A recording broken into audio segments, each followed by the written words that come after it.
So today I'm talking with my mom about me being plant-based back when I was a kid versus now in 2019. So this is my mom.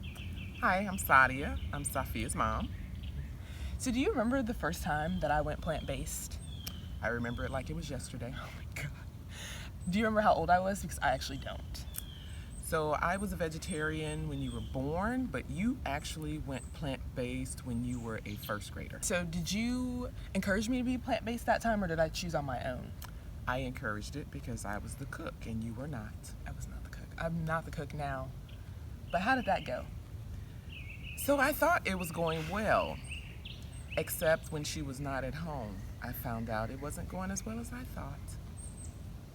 Oh my God. Yes, I am a reformed meat lover.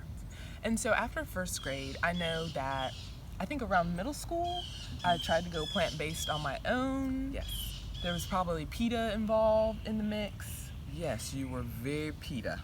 Extremely PETA. And so for those of you that don't know, PETA stands for People for the Ethical Treatment of Animals. And since then, I've circled back to being very PETA.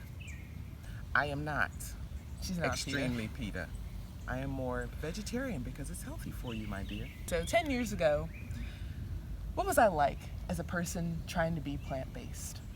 Actually, you were more pleasant when you were in middle school because you weren't trying to force everyone else to be PETA. I'm still not trying to force everyone to be PETA. You shared your information about PETA, and I shared my information about growing up on a farm and therefore not PETA.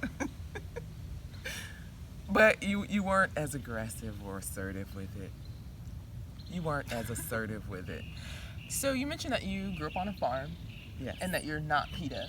Not Do you want to elaborate on your experiences on So, your farm? Growing up on a farm, we had chickens and we had ducks and we had pigs. Those were typically the three animals. And then we had horses.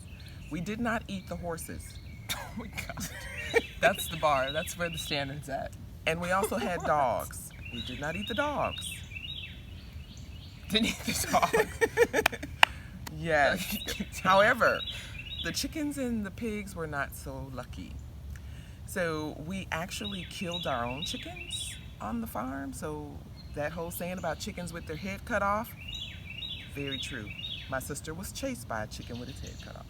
So now it's trying to go back and come full circle where she's the one that really wants her siblings to be vegetarians. Basically, I feel like the decision to participate in the exploitation of other people or animals, or to participate in a violent industry, is an adult decision.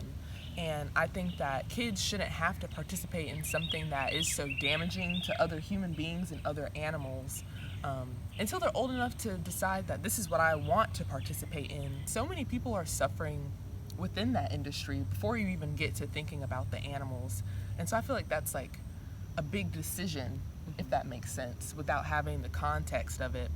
So that's like my main concern as far as like kids eating meat. Then hopefully when they're older, maybe we'll be, as a society, beyond exploiting animals just for the sake of exploiting them when we don't need to.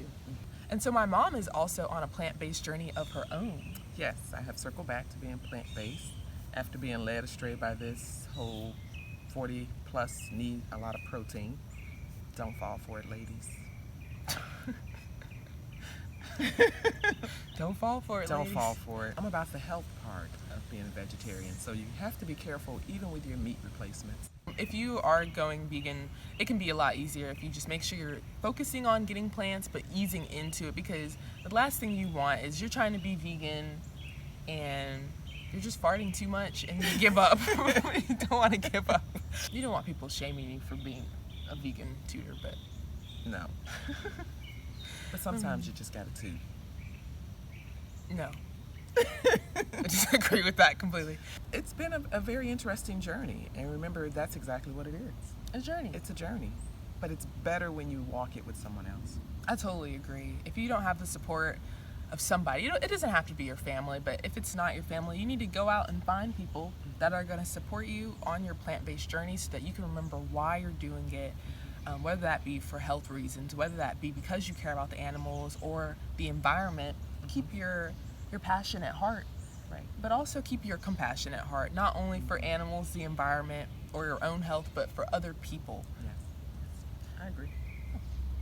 All right, well, thank you guys for watching this video. I so hope you enjoyed it, and I hope you enjoyed getting to know a little bit about me and my mom. And so if you have any questions for us or you want any extra advice, please comment below. I would love to answer any questions. Yes. Thank you. Thank you.